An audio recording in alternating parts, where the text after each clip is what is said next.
Tonight, breaking news, the shooting manhunt underway in the nation's capital. Law enforcement swarming northwest D.C. after police say a gunman opened fire near the University of D.C.'s Van Ness campus. Multiple people shot, including a child. Nearby apartments evacuated. Schools in the area placed on lockdown. We're live from the scene. Also breaking tonight, fears of another recession as Wall Street sees one of its worst days since 2020. The Dow plunging more than 980 points, falling for the fourth straight week. Are we heading for another economic meltdown? McCarthy's secret recordings. House Minority Leader Kevin McCarthy seemingly caught in a lie after leaked audio captured him condemning former President Trump's actions surrounding January 6th, even saying he would advise Trump to resign, but it comes just one day after he strongly denied ever making such remarks in a public statement. The new reporting tonight on his apology call to President Trump. Russia closing in a steel mill, Mariupol's last stronghold, now surrounded by Russian forces. Russia claiming victory over the Ukrainian port city as new satellite images show a mass grave nearby that could contain as many as 9,000 bodies. A father's nightmare, a Florida sheriff carrying out a drug bust, having to arrest his own daughter for trafficking meth. He spoke to Top Story tonight, what he said about the moment he had to take his child into custody. And Hero Teacher, the new video showing a teacher saving a student who was choking on a bottle cap. Top Story starts right now.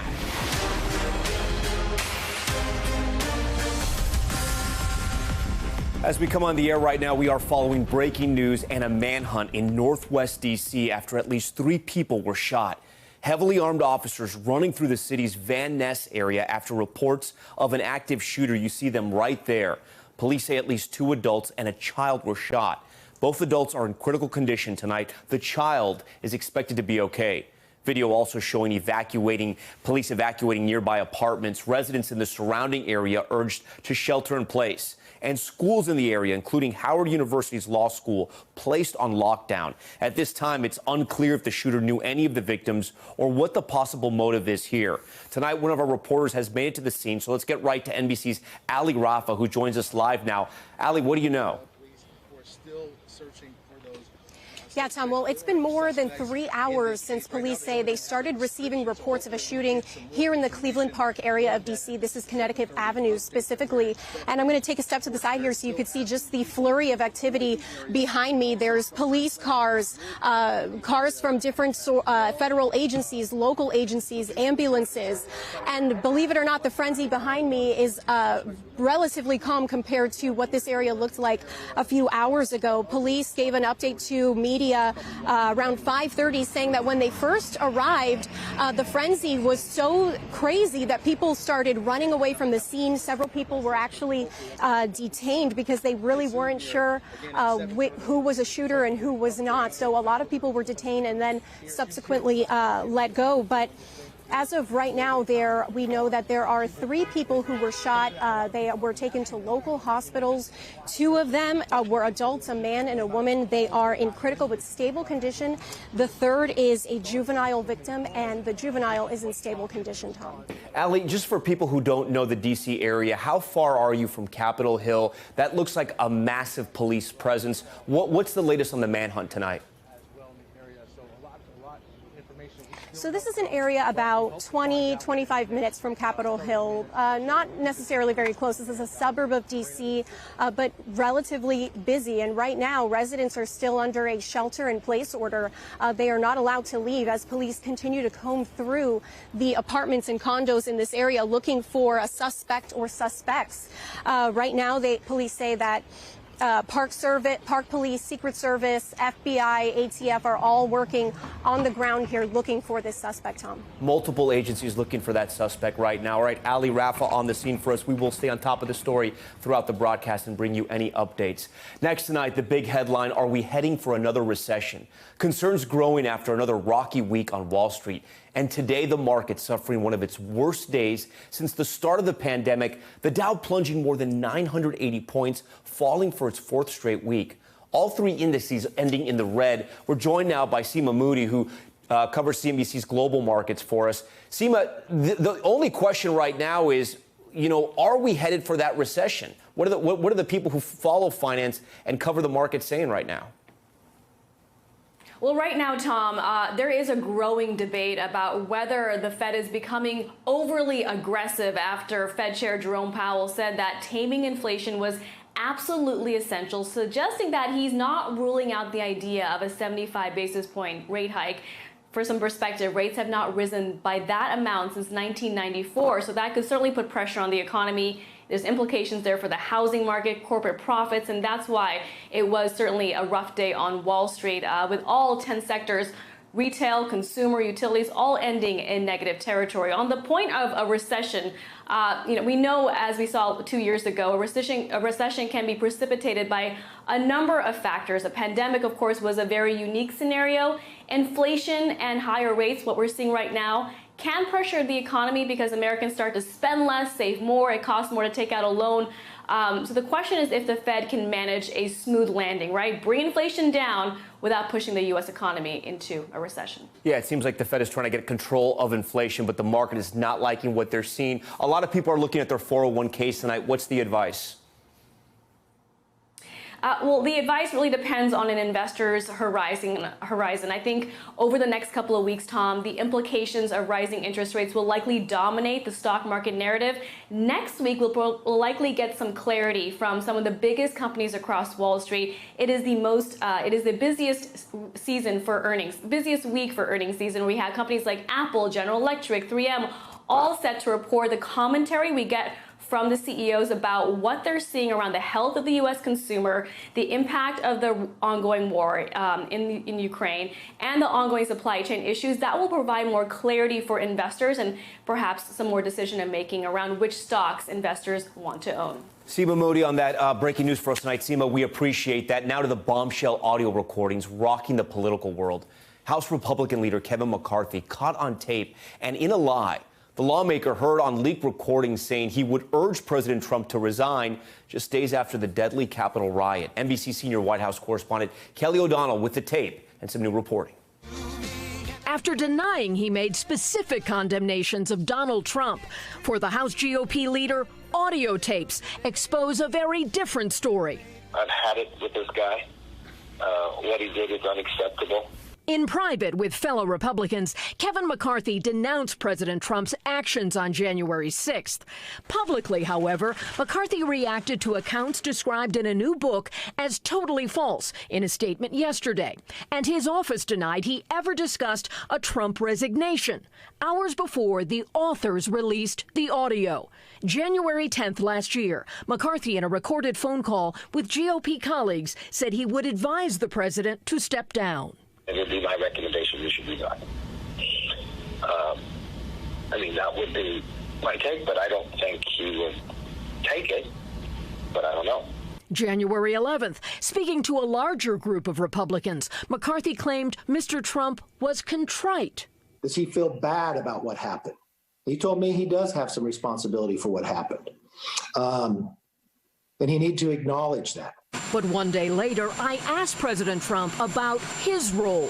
What is your personal responsibility? Well, if you read my speech, people thought that what I said was totally appropriate. Later that month, McCarthy repaired the rift with a visit to Mar-a-Lago. Since then, embracing the former president's grip on the party.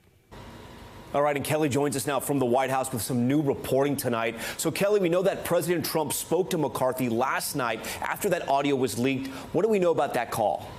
So we've had calls out to lots of sources today, Tom, and so apparently after the audio comes the apology call. We've been told that Kevin McCarthy phoned the former president. They had a conversation, and it has been described to us that Mr. Trump is not upset, that he knows Kevin McCarthy well, understands him, and that they will just sort of see where this goes. Now, there are implications for McCarthy because there will be some fallout, perhaps, as other members of his Republican conference sort of get an assessment assessment on this. Will there be some weakness in his political standing going forward? He wants to someday become House Speaker if Republicans take over. For Donald Trump, this is another sign of the kind of grip he has on the party, that someone in a powerful position like McCarthy has right now would call and would try to make it better.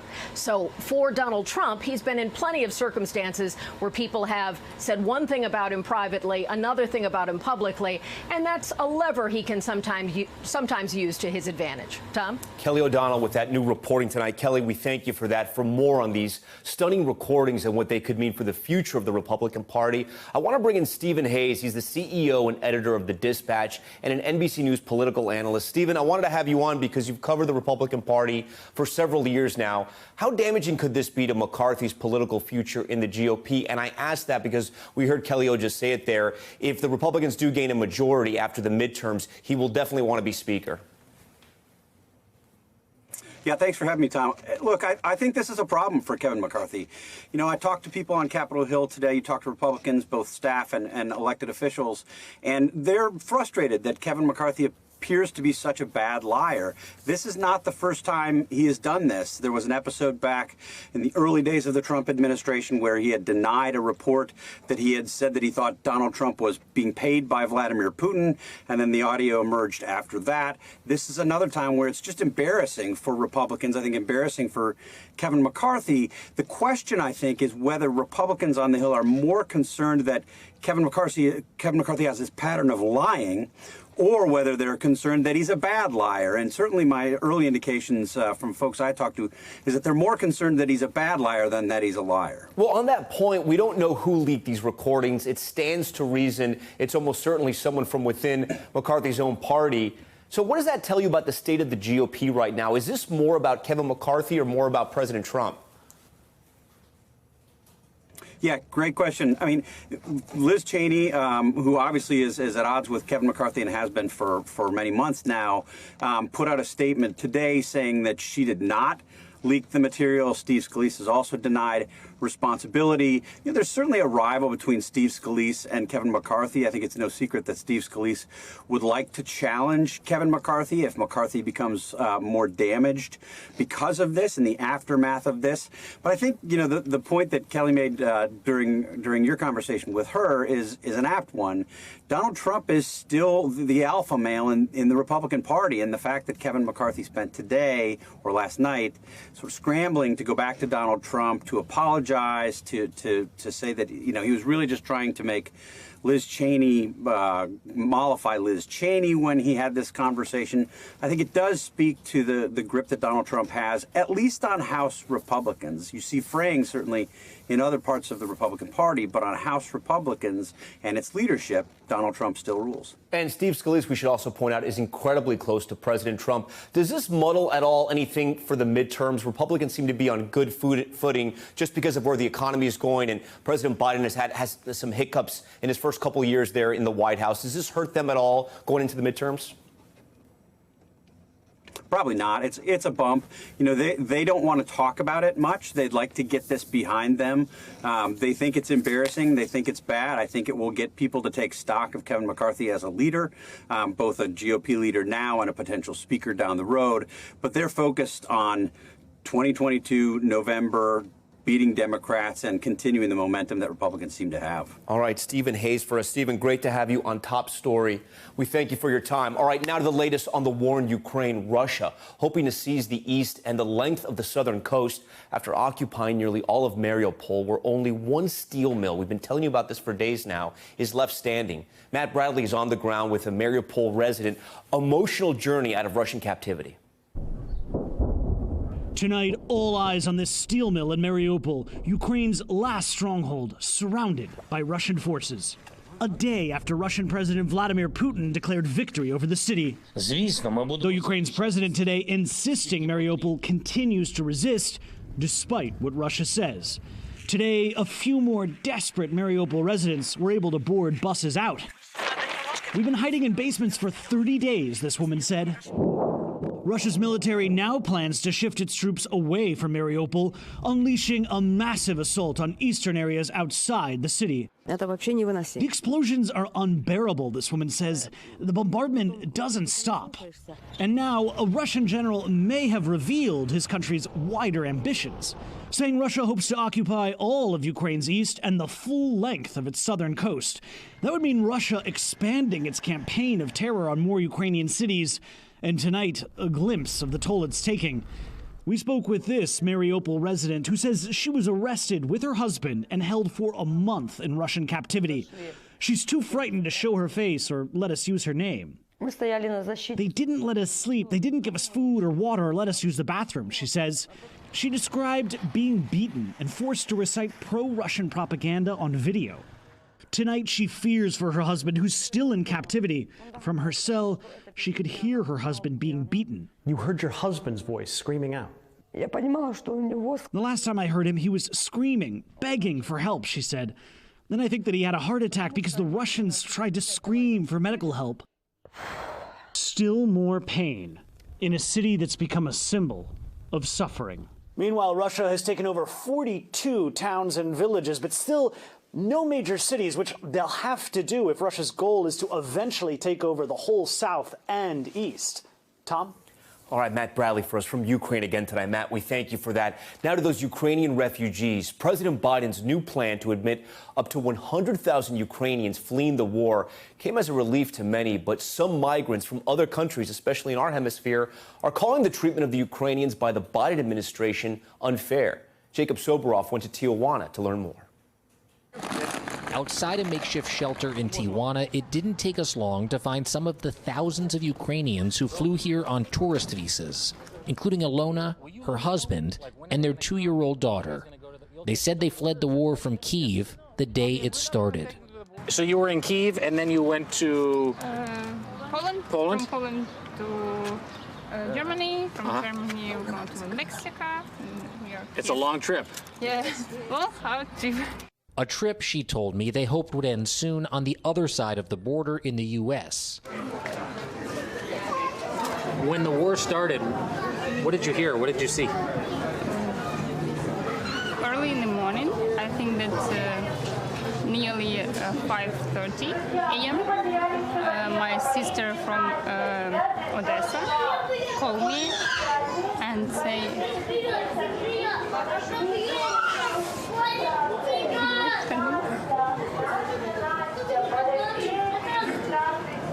You were scared. Yeah, sure.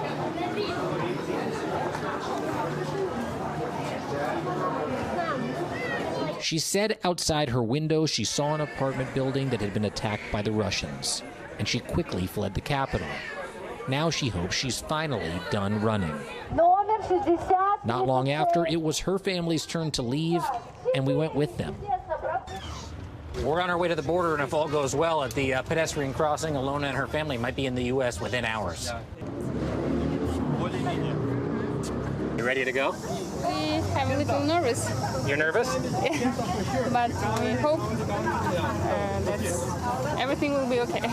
We watched as they walked out of Mexico, and 2 hours later, they emerged on the U.S. side, where they were picked up by the same family friends that met them at the Tijuana airport. Welcome to America. You guys made it.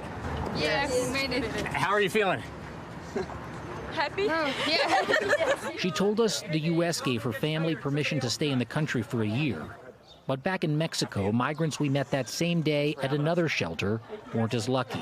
I love that the government is helping them because they're going through a really hard situation. But that's not what happens for people here. Exactly. We should all be treated the same way. I asked another group of mostly Mexican migrants to raise their hands if they were, like Ukrainians, fleeing violence. Todos. Yeah. Everybody. Yeah, todos. And so, how do you guys account for the difference in the treatment between them and you guys? Racism. Racism. Even the organizers of the shelter for Ukrainians acknowledge the special treatment those fleeing the war are receiving from the U.S. We have to be kind. I mean, it has to be simple. We've created all of these bureaucracies that hurt people. But they're realistic that for now, it's the Ukrainians who are the ones getting through in large numbers at the border. And last night, 500 miles away in Sacramento, we found Ilona and her family settling into their new, if temporary, home. How are you guys? What does it feel like here? It's something different, something new for us. But we have so great people here, and it's easier to us because we have our friends. All right, Jacob Soboroff joins us now from Los Angeles. Jacob, you bring up a really good point in this report. I don't want to compare what's worse, living in Ukraine right now with living in a town like in Mexico where it's being completely controlled by a cartel and men are just killed left and right there. So what does the Biden administration say about these allegations of racism that Ukrainians essentially are being favored because they're white? They blame, Tom, the inconsistent admission of refugees and certainly the increased admission of Ukrainians on that Title 42 CDC public health order. And we actually have a statement from DHS just in. I'll read you a little bit of it. They say, consistent with the CDC order, DHS has and will continue to grant Title 42 exceptions to particularly vulnerable individuals. And I guess that raises the question, of course, Tom, what's the definition of a particularly vulnerable individual? Ukrainians would certainly say they're particularly vulnerable, but so would Mexicans, Central Americans, Haitians, many of the people that you and I both have met at the southwest border. Yeah, so many countries facing horrific situations in sort of different times. Jacob, I want to ask you, though, while I still have you here, how bad was the border right now? It looked, Tom, in many ways like I've seen it before, particularly the shelters where Mexicans and Central Americans were waiting sometimes months, sometimes years in order to get into the United States. The thing that was different was the treatment of the Ukrainian refugees. I have never, in all of my years working here at NBC News, even before that covering the border, seen migrants show up at the southwest border and within hours be taken to the border and admitted to the United States. To me, that was the most extraordinary thing. But for all the talk of large masses of people coming to the border because at the end, potentially, of Title 42, that's not what it looked like when we were there earlier this week. All right, Jacob Soboroff with a lot of new reporting for us. Jacob, we appreciate that. Still ahead tonight, Family Feud, a Florida dentist arrested for allegedly hiring a hitman to try and kill his brother-in-law 8 years ago. The evidence that police say finally tied him to the case. Plus, to the rescue. Did you see this video? A teacher's life-saving actions caught on camera after a student began choking on a bottle cap. And the Florida sheriff forced to arrest his own daughter after she was accused of trafficking meth. And that sheriff speaking to our Isa Gutierrez. She joins Top Story tonight with that story, what the father told her, including the moment he learned the suspect was his own child. Stay with us.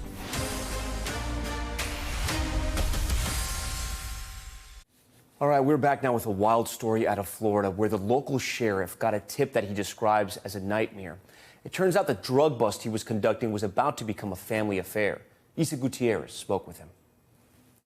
This Florida sheriff has a slogan. We don't mess around. When it comes to meth busts, he's seen it all. We actually caught one woman was about to shoot up. She had a needle. He even live streams the arrests on social media. Come on, you're going to jail. Almost 1 million people watched this one. Possession of methamphetamine, keeping a drug house. I know we've had complaints out here. But what Franklin County Sheriff A.J. Smith came across this week shook him to his core. He arrested someone he never thought would be trafficking drugs. We went to serve a search warrant at a house where a lady had delivered a large quantity of drugs to an informant. And while we're there, I asked her, where did your drugs come from? And she said, your daughter. And I'm like, my daughter? I said, because we're a small town, everybody knows everybody. I said, Kristen? And she's like, yes. Kristen Kent, his 38-year-old daughter and mother of his beloved grandchildren. I sat down with the sheriff for Top Story. We made a controlled buy, and we arrested my daughter. I went to the house and got her. Wow. What was that like for you? I can't even put it into words. I mean, when she said Kristen, I was just like, wow. I mean, he's like a gut punch. I mean, you just, I mean, what? It's like it's a dream, and, and that's the thing too. It's like, I know that of all the sheriffs in Florida or probably across the country that speak out about meth, I'm probably the loudest voice. And I knew that with this, that I couldn't treat my daughter any differently. Sheriff Smith has been one of the state's leading law enforcement voices in the battle against methamphetamine since going into office in 2017. We can break the generational cycle if we can stop the next generation from becoming addicted. Putting people in jail does not solve the problem. It's a temporary fix. We've established rehab programs in the jail. We have a person on staff that their main job is finding rehab for people. In the first half of 2020, deaths caused by meth increased by 56% in Florida, 237 more deaths than the previous year, according to a report from the Florida Department of Law Enforcement. And drug use in Franklin County has skyrocketed even more in recent years compared to the rest of the state. What I preach to the people that call me every day, they're like, well, what do I do? My son, my daughter, my mother, my sister. Tough love. I had to practice what I've been preaching. I mean, she knows better than anybody in this county. According to police documents obtained by Top Story, Kristen Kent was charged with trafficking in methamphetamine, possession of cocaine, and possession or use of drug paraphernalia. She's currently out on bond. Sheriff Smith says he did not pay for her bond. We reached out to Kent for comment and did not hear back. Have you spoken to her since? Oh, yeah. No, I've spoken to her every day. What are you communicating to her right now? Don't do this anymore. I love you, but I don't love what you did. It was wrong, and you should not have done it.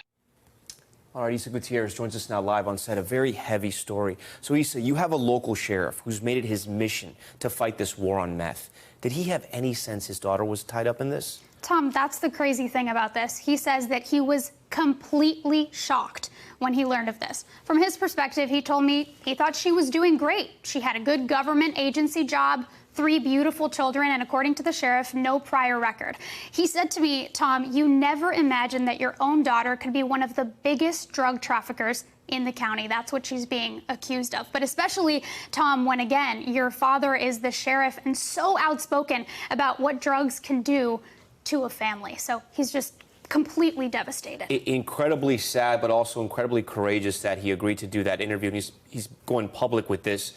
Very powerful report, very powerful interview. Issa, thank you for that. And now to a Florida dentist arrested in connection to an alleged murder for hire plot that led to the shooting death of his brother-in-law, Dan Markle. 45-year-old Charles Adelson now facing first-degree murder charges. Zinclay Esamoah has more on this chilling story. Tonight, a Broward County dentist, Charles Adelson, is now in a Broward County jail in Florida for allegedly hiring hitmen to kill his brother-in-law. The driver's side window is all bashed in, and he's got blood all over his head. The victim, Daniel Markell, murdered in 2014 while in his car. 2 gunshots fatally piercing his head. The scene of the crime, Markell's home. His neighbor calling 911. He's not responding to me. Markle dying the next day. Police saying the alleged hitmen were seen in this vehicle, but for years, their motive remaining unknown, leaving his family demanding justice for Danny. Danny was a beautiful spirit. Authorities say the 41-year-old Florida University law professor was in a contentious divorce and custody battle with his ex-wife, Wendy Adelson, also the sister of the dentist, Charles Adelson. The whole thing was just really toxic, that relationship between the two families. Prosecutors saying 3 others carried out Adelson's alleged murder for hire plot for $100,000. Attorney Sam Zanganeh represented one of the hitmen, Sigfredo Garcia, convicted of first-degree murder for the crime and serving a life sentence. What took so long? I don't know. Adelson, for years, suspected by authorities of being the brains behind the plot. It's all speculation until you get actual evidence. Nearly 8 years later, authorities say they got that evidence, a recording between dentist Adelson and his assistant, Catherine Magwanua. She'll be tried for first-degree murder next month, after her 2019 trial ended in a hung jury. Authorities were able to enhance that recorded conversation, which they say had, quote, incriminating information. Catherine Magbanua's attorney saying, quote, "We're ready for trial and embrace the audio enhancement, but not their inaccurate and inadmissible titles." And on Thursday, the FBI arresting the 45-year-old dentist Adelson, charged with first-degree murder, conspiracy to commit murder, and solicitation of murder. Adelson's attorney insists his client is innocent, saying in part, the prosecutors have no new information that led to this arrest. All right, Zin Clay joins us now live from here in 30 Rock. And Zin Clay, I understand you have a late-breaking development tonight? Yeah, Tom, that's right. So lawyers for Catherine Magbanua filed a motion just this evening to block the use of the audio and video that we saw in my reporting. And that is understood to what have triggered this arrest in the first place. They say those transcripts and subtitles are inaccurate. So that's something we're going to have to watch in terms of how the courts rule. And when it comes to the family of the victim, which we should really center here, Daniel Markle, they thanked investigators for their work. But it seems that for them, this is not the end. They said they want to hold accountable all those responsible for his horrific death. Tom? All right, Zin Clay with those late developments. Zin Clay, thank you for that. When we come back, the teenager arrested for a deadly crash. Authorities saying he was driving more than 150 miles per hour before killing a family of 6. What he posted on social media just days before that caught the attention of police. Stay with us.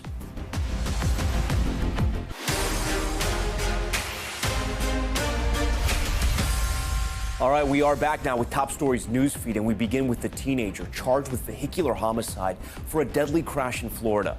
Police say 18-year-old Noah Gale was driving at 151 miles per hour when he slammed into a Nissan Rogue on I-95 near Boca Raton in January. All 6 people inside that vehicle were killed. Authorities say he also posted social media videos of himself speeding up to 180 miles per hour in his BMW days before that crash. Next to the moment, a Texas teacher saved a student who was choking on a water bottle cap. Surveillance video shows the teenager struggling to breathe when a teacher comes running out of her classroom and performs the Heimlich maneuver. It happened at a school about 50 miles north of Dallas. After several attempts, the cap was finally dislodged. That student tonight is doing okay. And an update, Florida Governor Ron DeSantis has signed a bill to revoke Disney's special tax status in the state. The bill eliminates Disney's self-governing status in the area around its Orlando theme parks by June 2023. The tax privileges have been in place for more than 50 years. DeSantis began targeting Disney, one of the state's largest employers, after the company opposed Florida's so-called Don't Say Gay bill. I want to turn to the Americas right now. Tonight, the former president of Honduras in handcuffs.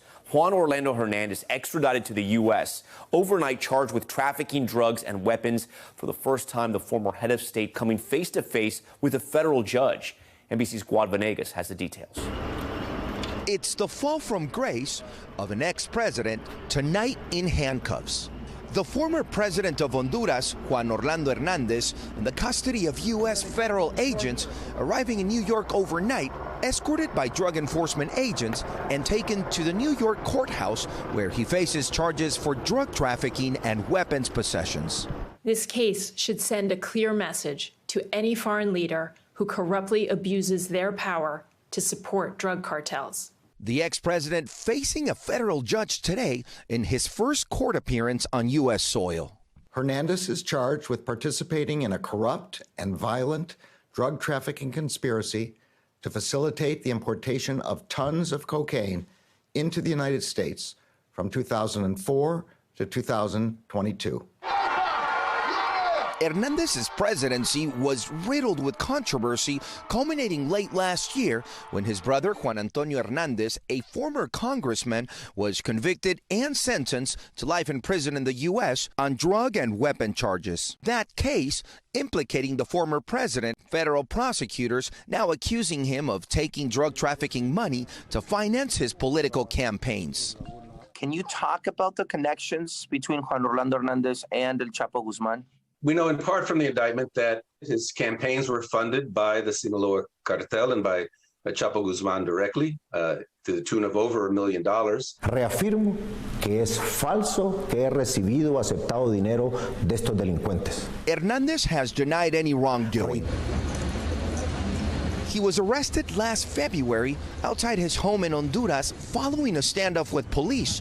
This just 3 weeks after losing a re-election to the current president Xiomara Castro. Months later, extradited to the U.S., where he remains detained. His arraignment scheduled for May 10th.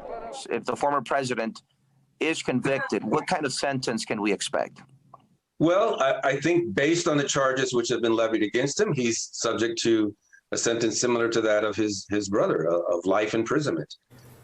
All right, Guad joins us now in studio. Guad, I think the takeaway from your story here, if these allegations are correct, it's how much corruption still exists in Central America, especially when it comes to these cartels. El Chapo, his cartel, essentially in cahoots with the president of Honduras. Right, but we know what happened to El Chapo. We know that El Chapo has been convicted, and the U.S. government took a hard stance against the Sinaloa cartel, which was the most powerful in the world. So what does this mean now? They extradited a former president. They send a message to the world. And also some positive news, Tom. This is a time of transformation for Honduras with the new president cooperating with the United States. So this is positive news for the people and the government of Honduras. Meanwhile, for the former president here in the United States, well, it's going to be tough if he goes to trial. He's denying everything. If he goes to trial, we can expect to see witnesses. A lot of them may be connected to the cartels because, as you said, he's implicated with El Chapo Guzman. And for U.S. attorneys to bring up this indictment, that meant that they have a lot of evidence. In fact, they've already made a lot of arrests as they were investigating the former president. So we can expect some of these people that have been arrested to talk in court. We often see this because they offer them a deal, and that's why they will speak against someone who they work with. So this will be an interesting trial if it goes to trial. Guad Venegas for us tonight. Guad, we thank you for that. Now to a different type of crime. It is Friday, so you know what that means. Dateline. This week, it's the curious case of Sherry Papini, a California mother who suddenly reappears 3 weeks after vanishing from her home, alleging she's been kidnapped. But is that the whole story?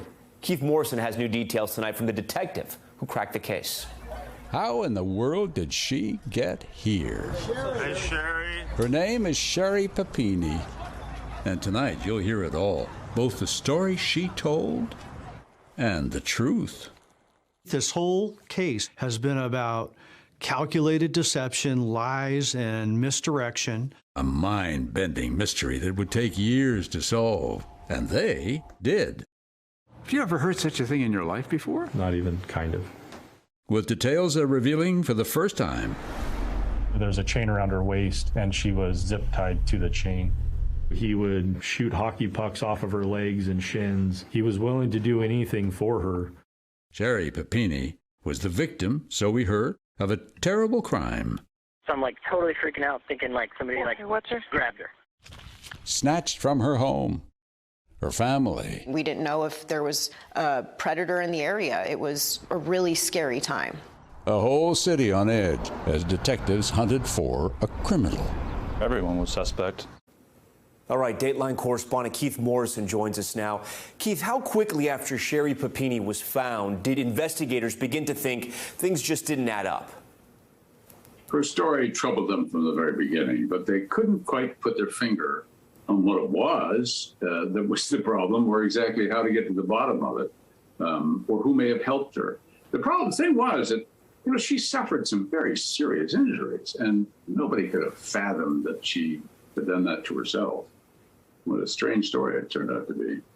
And without giving away too much, what are authorities looking for as they sort of continue to investigate and look at this case?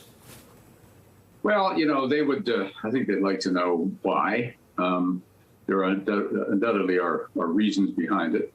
They have investigated so thoroughly over the past, 5 years now that I think they feel as if they've gotten to the root of it. I don't see this expanding as an investigation much farther than it already has.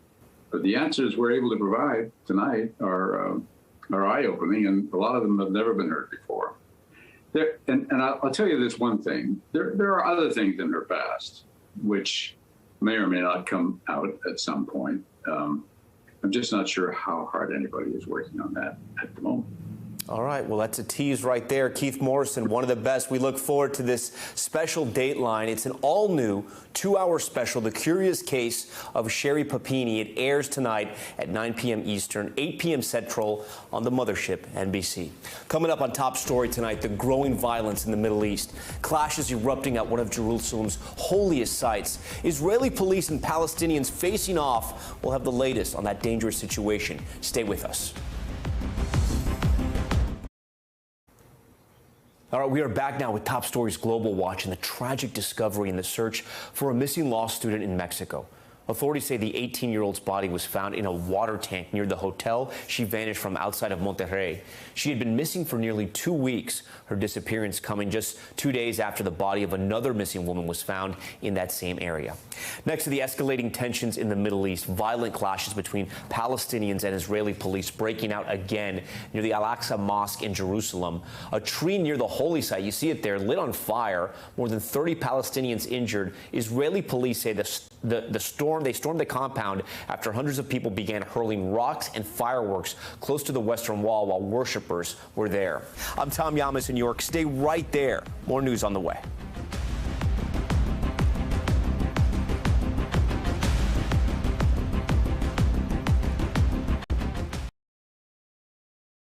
Thanks for watching our YouTube channel. Follow today's top stories and breaking news by downloading the NBC News app.